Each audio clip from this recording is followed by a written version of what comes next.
What's going on, everybody? This is Jason, and welcome back to the basement. So, I got a new lens. I probably hinted at it in the past videos. I'm not sure if I did or not, but I got that Sigma 18 to 50. Yeah. So I paired it with the Fuji XS10, which I think it's a perfect match for, and let me explain why. And went around the city, went around the area, around my house, and just took some photos around the college that I lived nearby. And, just wanted to test it out, get a feel for it, and, put my initial thoughts out there. So, firstly, the XS10, I think it's the perfect match for that. It's the perfect size, it's the right size for it. The 2.8 constant, fantastic.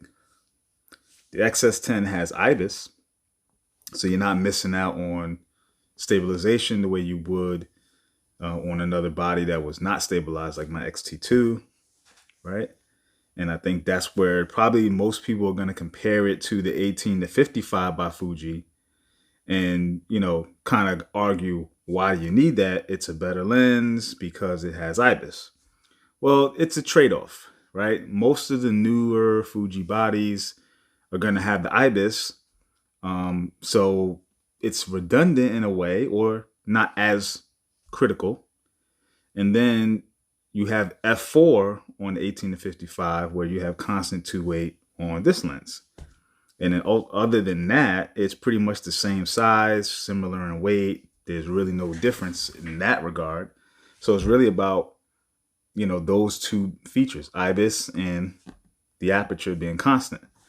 And if I had to choose, I'm thinking I want to go constant aperture because, on a body like the XS10, I'm going to have IBIS built in. And even if I didn't have IBIS in the lens, it's not like I don't use prime lenses that don't have it on bodies that don't have IBIS. Like the X Pro 2, I use the f2 lenses on those.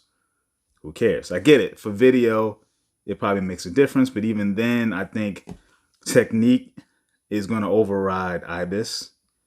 And so you got to factor that in. So, because I used to have the 18 to 55, and I had to make a choice because I had that.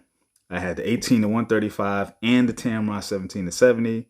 And in my past video, I talked about that I ultimately chose the 17 to 70 as the one to stay because it was kind of the sweet spot between the 18 to 55 and the 18 to 135 because it had a little more reach than the 18 to 55, but yet still had the IBIS.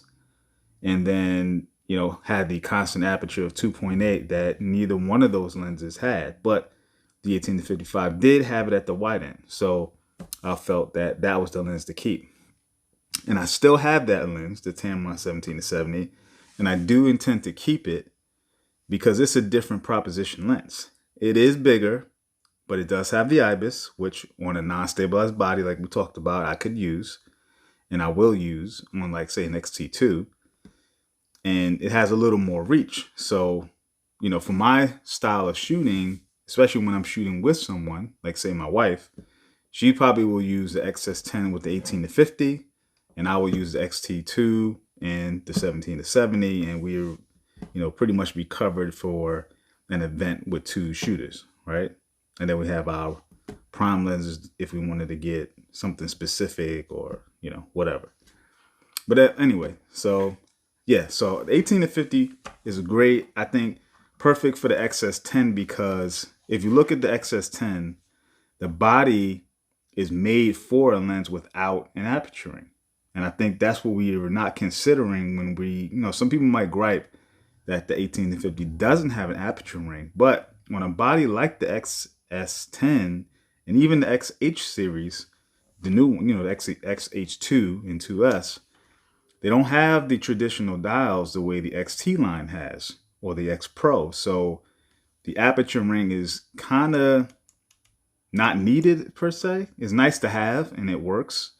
But say you're in aperture priority mode on the camera, you don't really need a separate dial for aperture because you have the dials on the XS10 to change aperture. So it really feels like a non-Fuji body, probably more like a Canon or Olympus, where they don't have aperture rings, right? They, have the dials to use. And I think it really takes away that notion that you need an aperture ring for this body, at least, so these type of bodies. Because I found that was a little confusing. I was using my f2 lenses on it. And, when I'm in aperture priority mode, I have to remember to use the aperture ring. Whereas if I'm in shutter priority mode, I'm just using the dials. So this type of body, it makes sense to have aperture lenses. So that's all. So yeah, I'm going to share some photos from my walk today and just show you what I took, just straight out of camera, no editing. It is what it is. I shot at aperture priority, auto ISO, and between 5.6 outdoors, 5.6 to f8. And if I went indoors anywhere, I shot wide open at 2.8 to see how it performed. I shot in the Velvia film simulation with auto white balance. So that's really all it was. Minor tweaks to the shadow and highlights because I like to have a little bit more contrast. So I bumped up the shadow +1, and then I did a little +1 on the highlights because I like to have that kind of flary whiteness sometimes. So yeah, so take a look. Let me know what you guys think, and then leave me a comment and let me know what else you want to see with the lens, or what else you want to talk about. So thanks for watching, and I'll talk to you again.